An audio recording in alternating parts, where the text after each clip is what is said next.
Okay, तो हम लोग एक क्वेश्चन और डिस्कस करने जा रहे हैं, कंप्रेशन 3 और एडवांस क्वेश्चन है, तो एक अच्छा क्वेश्चन है, तो ध्यान सुनिएगा। इसमें कह रहा है कि अ बस is moving with the constant acceleration 3g/4। एक बस है जो इस एक्सेलरेशन में मूव कर रहा है। In this bus a ball is tied with the rope of length l and rotate with the vertical circle as shown. इस रोप का लेंथ l के बराबर है, ठीक है। तो बस का एक्सेलरेशन है 3g/4 और रोप का लेंथ है l के बराबर और वर्टिकल सर्कल में रोटेट कर रहा है। तो जो बस है वो आगे की ओर जा रहा है, आगे की ओर जा रहा है, और उसमें एक वर्टिकल प्लेन में एक पार्टिकल रोटेट कर रहा है जिस स्ट्रिंग का लेंथ है स्मॉल एल के बराबर, ठीक है। अब देखिए क्वेश्चन में 7 क्वेश्चन में कह रहा है कि at what value of theta, 7 question कह रहा है at what value of theta tension in rope will be minimum. देखो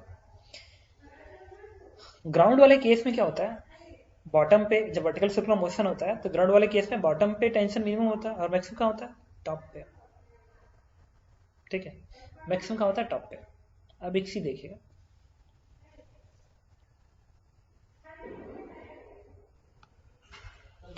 देखिए तो इसमें हमें क्या करना होगा।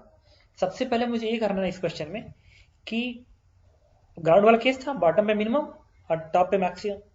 तो ग्राउंड वाला केस में स्पेशली क्या होता है, जी डाउनवर्ड होता है, जी डाउनवर्ड होता है। तो इंपॉर्टेंट वर्ड है जी इफेक्टिव। तो इस क्वेश्चन में जी इफेक्टिव पे काम करना है। मतलब ये पूरा जो ये है ना ट्रक, एक नया प्लेनेट है जिसे हमें जानना है कि जी का डायरेक्शन किधर है। तो उसमें जी क्या होगा, जी इफेक्टिव कहलाएगा। तो जी इफेक्टिव डायरेक्शन इंपॉर्टेंट है। तो याद करो जी इफेक्टिव कैसे निकालते थे। जी इफेक्टिव निकालने के लिए रिलेटिव एक्सेलरेशन की लोग बात करेंगे। तो रिलेटिव एक्सेलरेशन, तो इसके फ्रेम पे जाएंगे, इसके फ्रेम पे जाके हम लोग क्वेश्चन को समझने की कोशिश करेंगे। तो देखिए तो इसका एक्सेलरेशन कितना देखिए 3g/4 है, 3g/4 है। इसका हम हेल्प लेने जा रहे हैं। तो मैंने क्या किया, एक तो जी डाउनवर्ड है इसका, तो ये जो वर्टिकल प्लेन है ना ऐसा जो घुमा रहा है ऐसा, तो इसके लिए मैंने क्या किया 3g/4 रिवर्स करके दोगे और जी डाउनवर्ड है। एक्चुअल में इसका जो रिजल्टेंट आएगा, रिजल्टेंट यही जी इफेक्टिव कहलाएगा। This one is the g effective, g effective.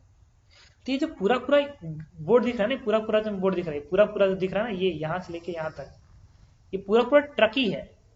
ये पूरा ट्रक है, समझो ये पूरा ट्रक है। तो इस ट्रक में तुम खड़े हो तो तुम्हें जी इफेक्टिव, जी डाउनवर्ड दिखेगा, जी डाउनवर्ड दिखेगा, और जो एक्सेलरेशन और रिवर्स होकर मिलेगा इस तरीके से। This one is g effective. अब ये वाला एंगल कितना आएगा, अच्छा उन्होंने एंगल कहां से दिया है, उन्होंने एंगल ये तो दिया है ना थीटा, हॉरिजॉन्टल से दिया है। तो इसको आगे कर बढ़ा दो तो ये भी एंगल क्या आएगा, थीटा आएगा। तो हॉरिजॉन्टल से एंगल थीटा है, वही चीज यहाँ पे भी है। This angle is theta, horizontal से थीटा। तो यहां से मैं क्या निकालूंगा, tan थीटा की जो वैल्यू आएगी, this one is this length upon this length. तो ये लेंथ कितना आएगा, g/3g/4, तो जाएगा 4/3। Then what is theta, that is 53 degree. Okay. अब जो जी इफेक्टिव इसका होगा इस प्लेनेट्स में, वो इस डायरेक्शन में होगा, बेसिकली इस डायरेक्शन में होगा, ऐसे ये होगा, जिसका हॉरिजॉन्टल एंगल क्या है 53 डिग्री है, 53 डिग्री है, 53 डिग्री। तो यहाँ पे टेंशन सबसे कम होगा और यहाँ पे टेंशन सबसे ज्यादा होगा। मतलब जैसे जी इफेक्टिव अगर ये नहीं होता, अगर ये नहीं होता तो वर्टिकल में आता, तो यहाँ पे मिनिमम, यहाँ पे मैक्सिमम, और जी इफेक्टिव ऐसे हो गया तो मिनिमम यहाँ पे, मैक्सिमम इसका उल्टा दिखेगा, ठीक है। और जो जी इफेक्टिव का जो जी इफेक्टिव आएगी उसकी वैल्यू कितनी आएगी, this ji effective is nothing but इस जी का स्क्वायर प्लस इस जी के स्क्वायर का अंडर रूट। तो जी कॉमन आएगा, ये क्या बनेगा 1 का स्क्वायर प्लस 3/4 का होल स्क्वायर। यही है, इसका स्क्वायर किया और इसका स्क्वायर का अंडर रूट कर दिया। इससे वैल्यू आएगी जी, ये आएगी 16/25 बाई इट इज 5/2। देखो यहां से आएगा 16/9/25/4, तो 5/2, it is this value is 5/2 जी। तो this one is a ji factor. तो मिनिमम टेंशन यहाँ पे मिलेगा, अब यही इस ऑप्शन में पूछ रहा है, देखो question number 7, what value of theta, what value of theta, what value of theta the tension is,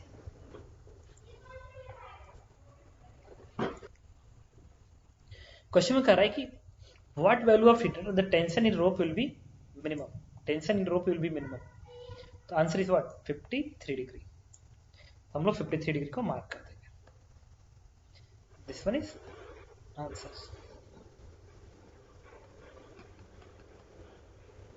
okay, अब इसका अगला क्वेश्चन देखिए। इसका अगला क्वेश्चन कह रहा है कि at above mention position find the minimum possible speed v minimum during the whole path to complete the circular motion. Circular motion complete करने के लिए मिनिमम स्पीड कितनी होनी चाहिए? तो देखो फिर हम उसी का यूज करेंगे। तो मिनिमम स्पीड तो यहाँ पे आएगी, जस्ट इसके अपोजिट यहाँ पे आएगी दिस, और ये जो स्पीड आनी चाहिए मिनिमम स्पीड नहीं। क्वेश्चन को फिर रीड करते हैं। In above mention position find the minimum possible during the whole path to complete the circular motion. मतलब throughout the motion minimum speed कितनी होती है? तो तुम्हें याद होगा कि सर्कुलर जब मोशन तो हम लोग पढ़ते हैं तो मिनिमम स्पीड यहाँ पर आती है टॉप पे, वो कितनी होती है? √g/r होती है। इसको हम बोलते हैं क्रिटिकल स्पीड। आपकी बार यही बनेगा, बट क्योंकि यहाँ पे स्पीड सबसे कम होगी, नीचे स्पीड बढ़ेगी और सबसे ज्यादा स्पीड कहाँ होगी? यहाँ पे। वही इसमें भी होगा, मिनिमम सबसे ज्यादा स्पीड यहाँ पाएगी और सबसे कम स्पीड यहाँ पाएगी। जी इफेक्टिव के उल्टा, जी इफेक्टिव इधर है ना, इसका उल्टा आएगा। और ये है कि क्रिटिकल स्पीड, ये जो क्रिटिकल स्पीड आएगी that is v2 is √of g effective into r. एकदम सेम यही लिखेंगे बट जी इफेक्टिव लिखेंगे। तो जी इफेक्टिव बराबर किसके आ गया? √5/2 इंटू जी है, और आर रेडियस क्या है? एल के बराबर। तो आंसर इज 5/2 GL, रूट के अंदर आ जाएगा।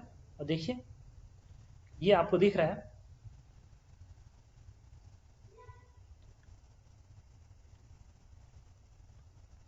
ओके इसमें हमने एक कैलकुलेशन मिस्टेक कर दिया है। देखिए यहाँ पे ये 3/4 है ना, तो 5/4 बनेगा, सीधा 5/4, ठीक है जी इफेक्टिव। ये वाला तो यही रहेगा। फिर ये क्या बनेगा? 5/4 GL। तो दिस वैल्यू इज √5/2 और GL इसके अंदर रहेगा। And this one is the answers, जो कि आपको दिख रहा है। किस पार्ट में दिख रहा है? देखिए this one is the answers, यहाँ आपको दिख रहा है। ओके, तो मैंने इसको मार्क कर लिया। इसका क्वेश्चन नंबर 9 देखिए क्या कह रहा है। 9 कह रहा है for above value of v minimum find the maximum tension in the string during the circular motion. Maximum tension कितना होगा ड्यूरिंग द सर्कुलर मोशन? तो एक बार फिर हम यहाँ पे चलेंगे। तो मैक्सिमम टेंशन कहाँ पाएगा? कंफर्म मैक्सिमम टेंशन आपको यहाँ भी मिलेगा और सबसे कम टेंशन यहाँ मिलेगा। तो क्या करेंगे? ये v1 भी निकालना पड़ेगा। तो एक बार हम इसको इरेज करते हैं, ठीक है।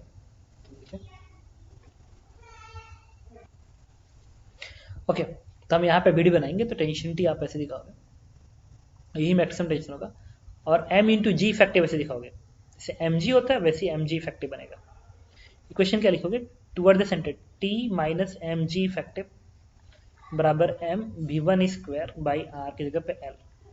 अब बात करेंगे v1 की जगह पे। अच्छा, ये जो v1 होता है ये बॉटम की स्पीड मिनिमम कितनी होती है? √5g इफेक्टिव इंटू r लिखेंगे, r की जगह पे l लिख लेंगे, ठीक है। तो इसको जब यहाँ प्लेस करेंगे तो बनेगा m/l, स्क्वायर का तो एल से एल कट जाएगा, बनेगा 5m इंटू जी इफेक्टिव। तो यहाँ से टी की वैल्यू क्या आ गया? It is 6m into g effective, और जी इफेक्टिव यहाँ से उठा के प्लेस कर दीजिए, it is 5/4 into g, then value is 15/2 mg, and this is the maximum tension throughout the motions. Okay, तो 15/2 mg, answer is this one. Okay, ऐसे हम लोग नेक्स्ट क्वेश्चन डिस्कस करेंगे। अभी एक क्वेश्चन और हम लोग डिस्कस करने जा रहे हैं। ये IIT-JEE एडवांस IIT-JEE 2002 का क्वेश्चन है।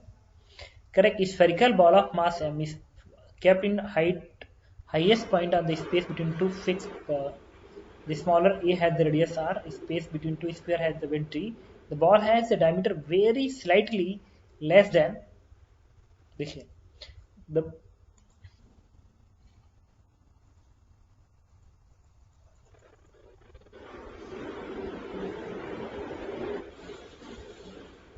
इस चीज को आपको यहाँ पे देखना होगा। Important, the ball has a diameter very slightly less than D. बड़ा इंपॉर्टेंट वर्ड है, ठीक है। बॉल का जो डायमीटर है, ठीक है, वो डी से कम है। अब इस डायग्राम को सीधे मैं यहाँ जाता हूँ, क्वेश्चन आपने पढ़ लिया होगा।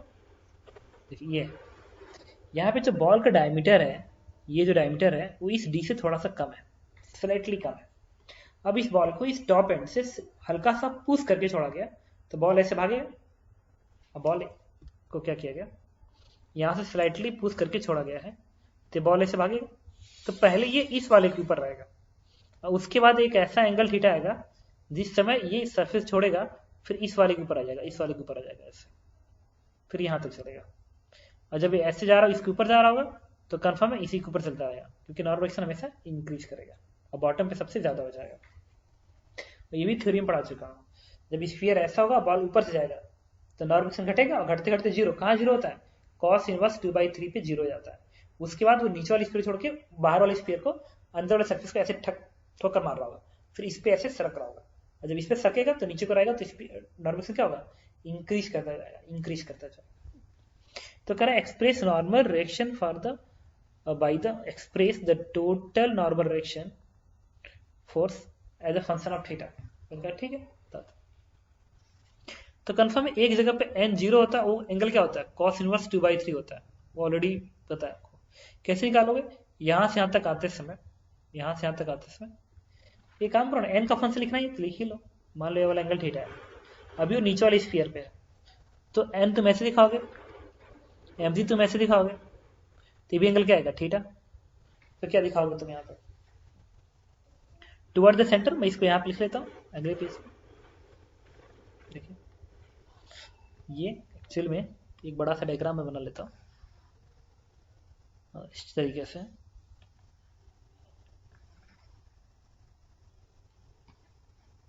देखिए तो ये वर्टिकल है मान लो,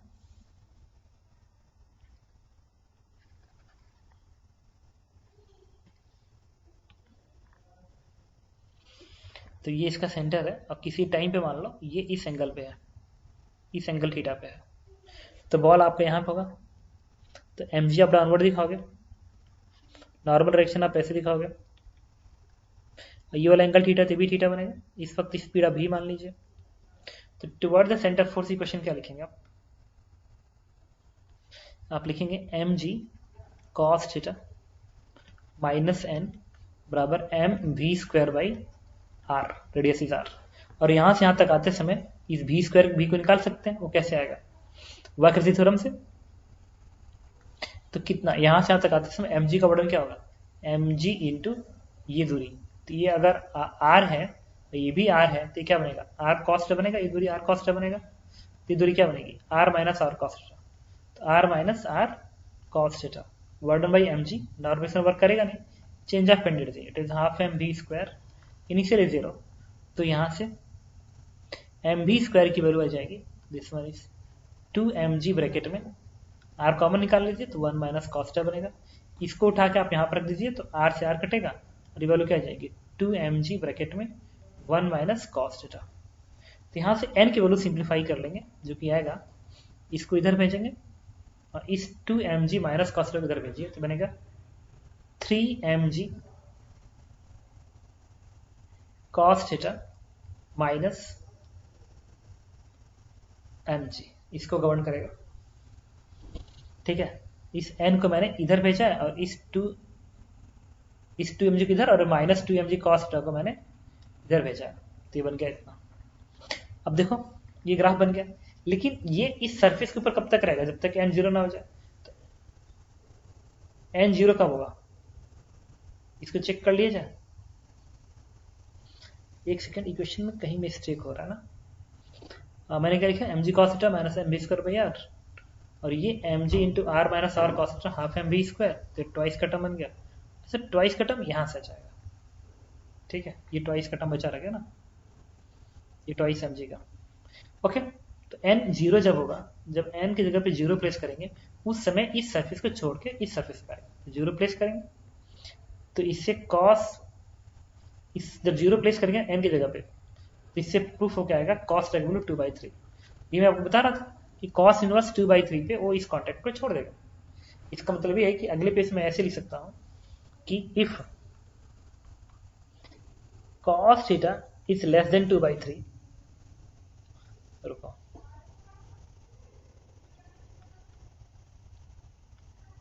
if theta is less than cos inverse 2/3, तो Na की जो वैल्यू आएगी, जो नीचे वाले सरफेस है ये है, ये स्फीयर ए है, ये स्फीयर बी है, ए से जो आएगा नॉर्मल रिएक्शन उसकी वैल्यू क्या होगी, 3mg cos theta minus 2mg,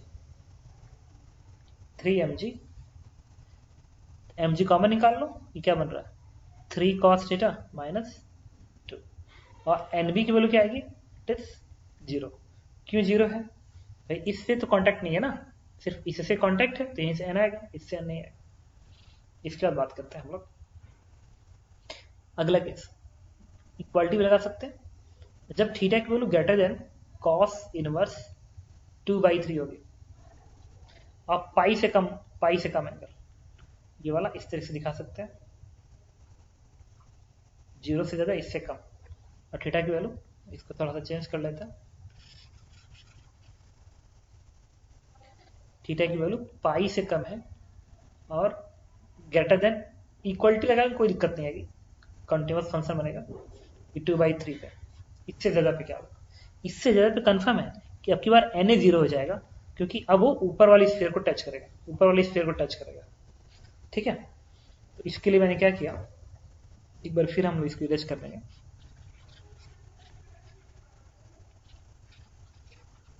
ठीक है, और एक बार फिर इस डायग्राम को हम लोग सही से बनाने की कोशिश करेंगे।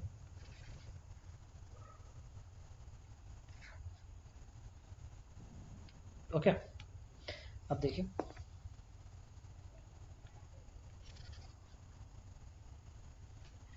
अब ये है, उस स्फीयर को सेंटर से हम ला लो, और मान लो अब की बार ये थीटा एंगल पे यहाँ पे इसके ऊपर है, स्पीड ज्यादा हुई तो इसको यहाँ पे छोड़ के यहाँ पे आ जाएगा, दिस एंगल इज थीटा।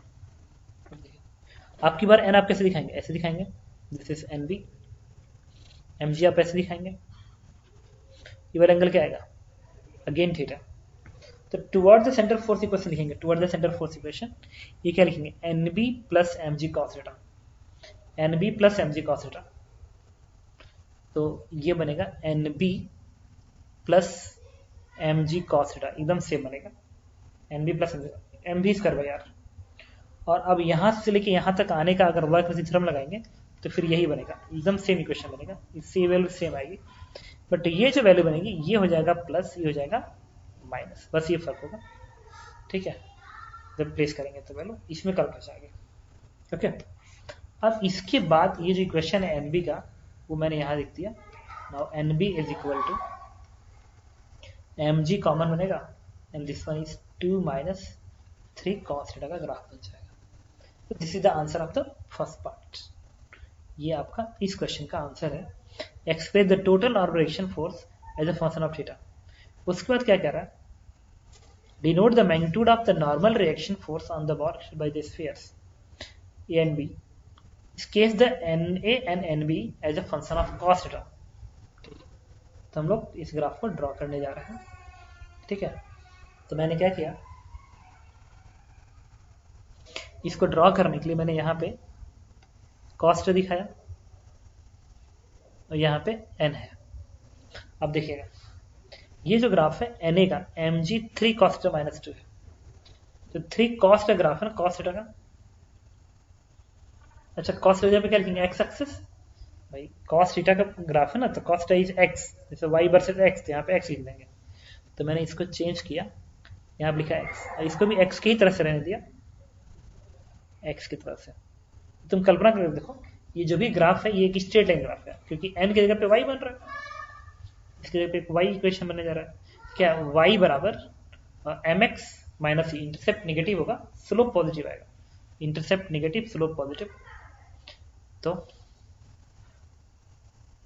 लेकिन cos थीटा ग्राफ 1 से शुरू होगा, क्योंकि थीटा की वैल्यू 0 से स्टार्ट हो रही है, तो x की वैल्यू 1 से, समझ सकते हो, cos थीटा ना यहाँ पे cos थीटा, थीटा 0 से शुरू हो रहा है, तो 0 प्लेस करोगे तो वैल्यू क्या आएगी, 1 आएगी, तो 1 से शुरू होगा, 1 से शुरू होगा ग्राफ, ठीक है, कॉस्ट की वैल्यू 1 से शुरू होगी और कॉस्ट -1 तक जाएगा। इस बीच में एक जगह 0 भी आएगा और 0 आएगा 90 पे। तो ये इंटरसेप्ट क्या है इसका? स्लोप पॉजिटिव बनेगी और n की वैल्यू घटनी चाहिए ना, n घट रहा है।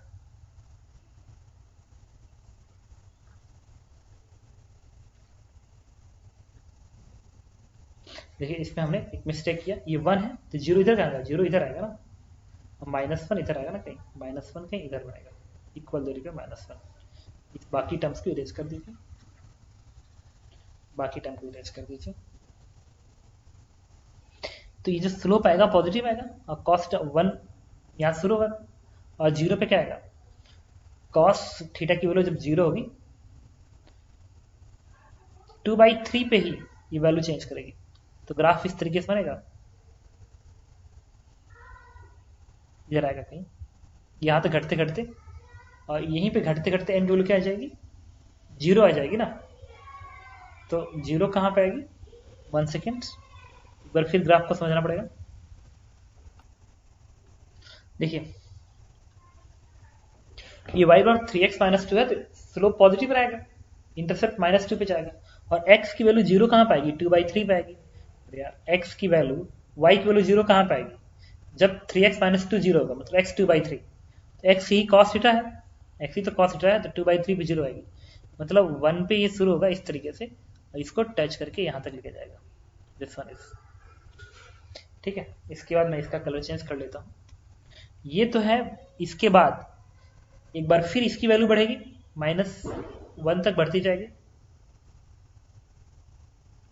और -1 पे जाते जाते इस ग्राफ को तुम ऐसे दिखा सकते हो, इस तरीके से ऐसी चलेगी। और एक सेकेंड एक चेक कर लेते हैं, x जब पे -1 प्लेस करेंगे तो 5 का टर्म आएगा और जब 1 प्लेस किया था तो इसका मतलब ये वैल्यू थोड़ी सी ऊपर तक जाएगी। स्लोप सेम आएगा ना, अगर स्लोप सेम आएगा तो इस ग्राफ को और ऊपर तक जाना होगा, ऐसे जाना होगा, इस तरीके से जाना होगा ऐसे। अब ये NB का ग्राफ है, this one is the graph of NB और 1 और इस 2/3 के बीच में ये 0 रहेगा, येलो वाला 0 रहेगा। ये येलो कर रहा हूँ, ब्लू वाला लाइन NB का ग्राफ है, तो इसमें ये 0 रहेगा। देखो NB 0 और NB यहाँ पर जा रहा है तो ग्राफ ऐसे बनेगा और इसके सामने ये जो वैल्यू लिखोगे आप, वो कितना लिखोगे? इट इज 5 mg लिखोगे, ठीक है। और यही जब तुम इसकी बात करोगे, इसके बीच में अब ब्लैक वाला का यूज करते हैं, तो ब्लैक वाला किस ग्राफ है? NA का ग्राफ है, NA का ग्राफ है और NA इस रीजन में क्या रहेगा? इस रीजन में NA 0 रहेगा, इस रीजन में NA 0 रहेगा और इस रीजन में NA की वैल्यू आएगी और इस वक्त इसकी वैल्यू क्या आएगी? जब कॉस्ट ऑफ 1 होगा, 1 प्लेस करोगे तो mg आ जाएगा, this one is the mg, ठीक है। तो आप देख सकते हैं ये ब्लैक वाला जो ग्राफ है NA का ग्राफ है और ये जो ब्लू वाला ग्राफ है NB का ग्राफ है। अब मैंने -1 और 1 के बीच में ग्राफ ड्रॉ कर दी है, ओके।